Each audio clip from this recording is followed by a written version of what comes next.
लोग मेरे साथ खेलते गए, लोग मेरे साथ खेलते गए और मैं शब्दों में उसे उतारता गया।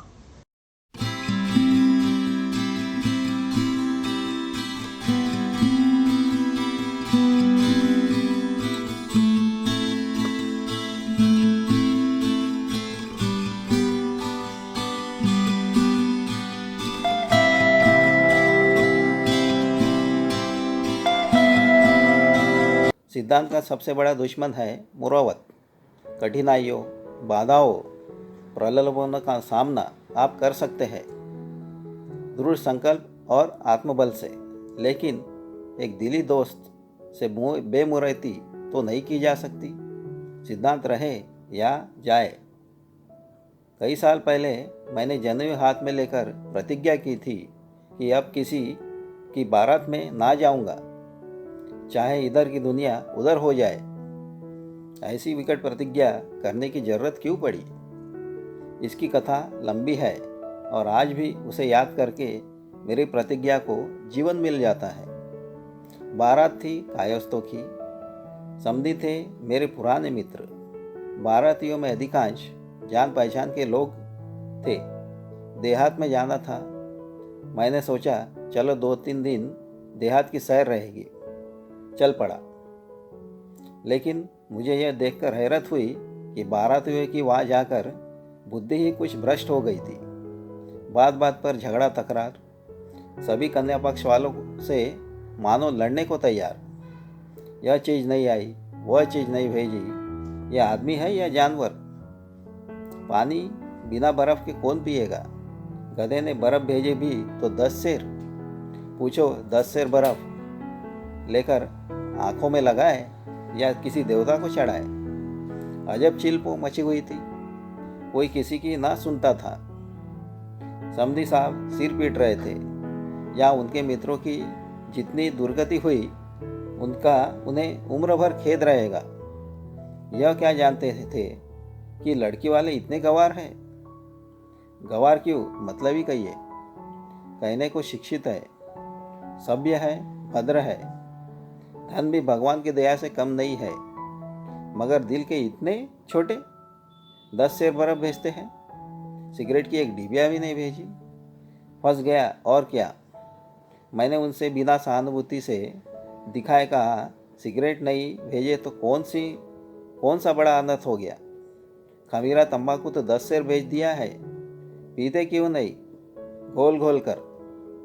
मेरे समधी मित्र ने विस्मय भरी आंखों से मुझे मानो उन्हें कानों पर विश्वास न हुआ हो ऐसी आनी थी। बोले आप भी अजीब आदमी हैं।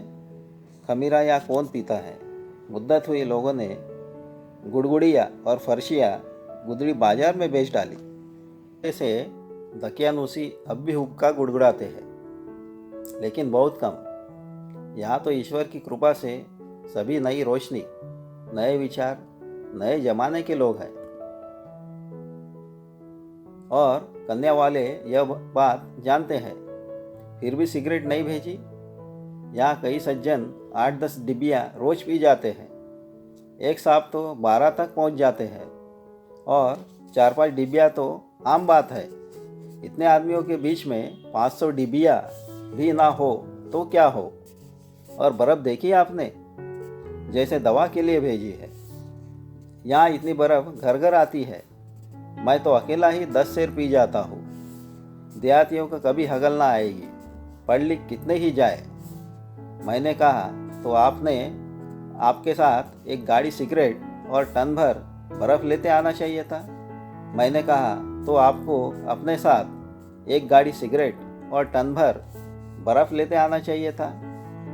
वह स्तंभित हो गए। आप भांग तो नहीं खा गए?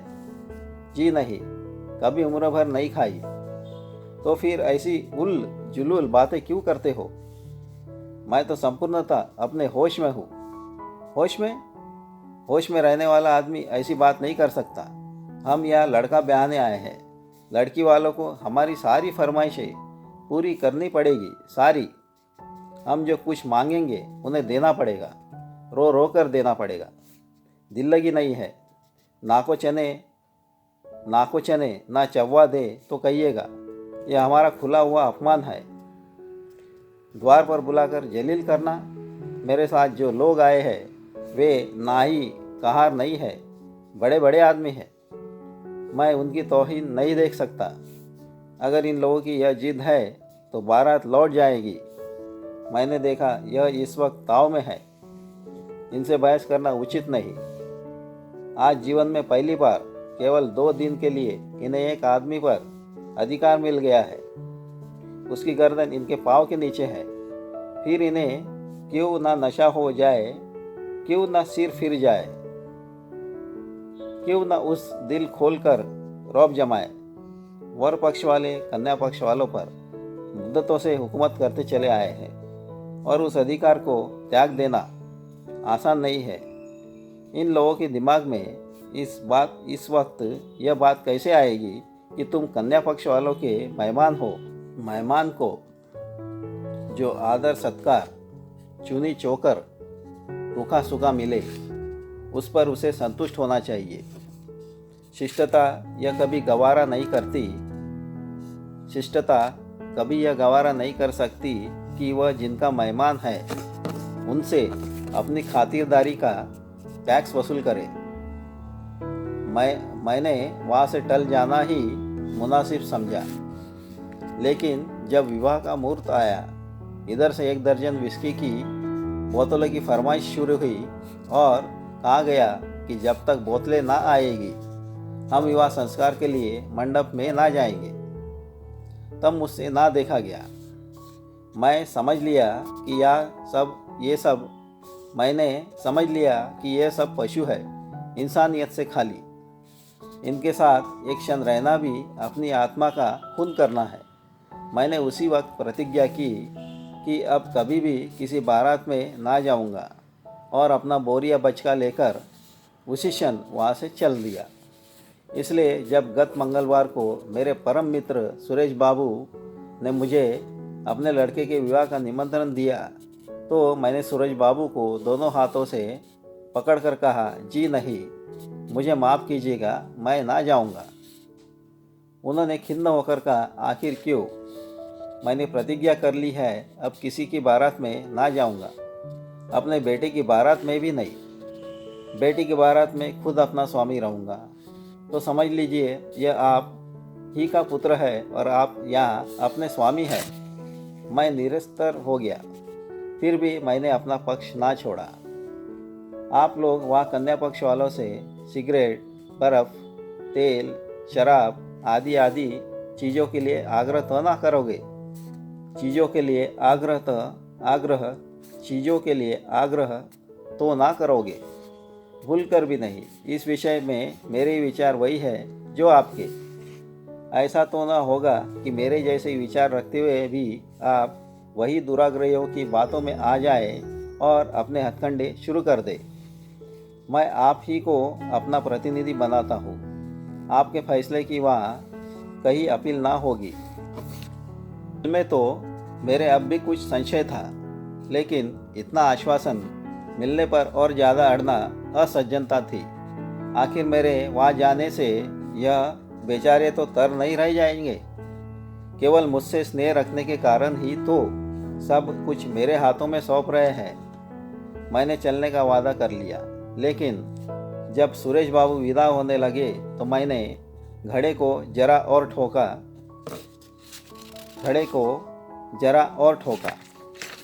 लेन देन का तो कोई झगड़ा नहीं है, नाम को नहीं।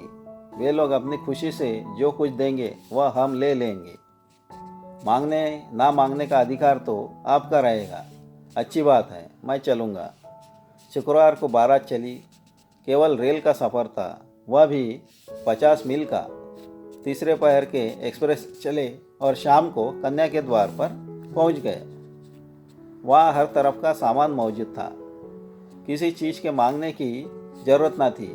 बारातियों की इतनी खातिरदारी भी हो सकती है, इसकी मुझे कल्पना भी ना थी।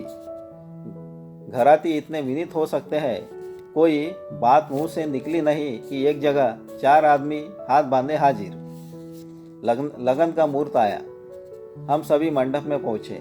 वहाँ तिल रखने की जगह भी ना थी। किसी तरह धस धसाकर अपने लिए जगह निकाली।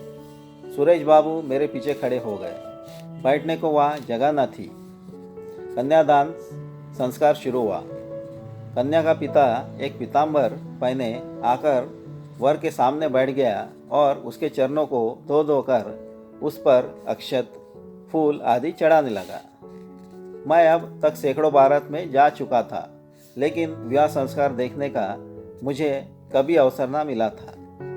इस समय वर के सगे संबंधी ही जाते हैं। अन्य बाराती जनवासे में पड़े सोते हैं या नाच देखते हैं या ग्रामाफोन से रिकॉर्ड सुनते हैं, और कुछ ना हुआ तो कोई टोलियों में ताश खेलते हैं। अपने विवाह की मुझे याद नहीं। इस वक्त कन्या के वृद्ध पिता को एक युवक के चरणों की पूजा करते देखकर मेरी आत्मा को चोट पहुंचने लगी। यह हिंदू विवाह का आदर्श है या उसका परिहास? जामात एक प्रकार से अपना पुत्र है। उसका धर्म है कि अपना धर्म पिता के चरण धोए, उस पर पान फूल चढ़ाए। यह तो नीति संगत मालूम होता है। कन्या का पिता वर के पाँव पूजे, यह तो न शिष्टता है, न धर्म, न मर्यादा। मेरी विद्रोही आत्मा किसी तरह शांत न रह सकी। मैंने झल्लाए हुए स्वर में कहा, यह क्या अनर्थ हो रहा है भाइयों? कन्या के पिता का यह अपमान, क्या आप लोगों में आदमियत रही है या नहीं? मंडप में सन्नाटा छा गया। मैं सभी आंखों का केंद्र बन गया।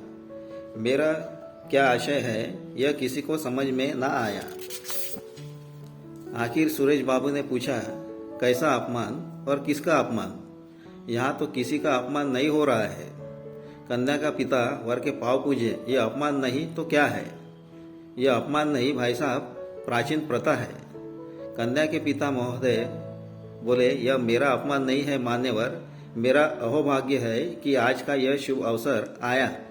आप इतने से ही घबरा गए? अभी तो कम से कम 100 आदमी पैपू जी के इंतजार में बैठे हुए हैं। कितने ही तरसते हैं कि कन्या होती तो वर के पाँव पूजकर अपना जन्म सफल करते। मैं लाजवाब हो गया। समधी साहब पाँव पूज चुके तो स्त्रियों और पुरुषों का एक समूह वर की तरफ उमड़ पड़ा और प्रत्येक प्राणी लगा उसके पाँव पूजने। जो आता था अपनी हैसियत के अनुसार कुछ न कुछ चढ़ा जाता था। सब लोग प्रसन्नचित्त और गदगद नेत्रों से यह नाटक देख रहे थे और मैं मन में सोच रहा था, जब समाज में औचित्य ज्ञान का इतना लोप हो गया है और लोग अपने अपमान को अपना सम्मान समझते हैं, तो फिर क्यों ना स्त्रियों की समाज में दुर्दशा क्यों ना देखे? स्त्रियों की समाज में दुर्दशा हो, क्यों ना वे अपने को पुरुषों के पाँव की जूती समझी? क्यों ना उनके आत्मसम्मान का सर्वनाश हो जाए?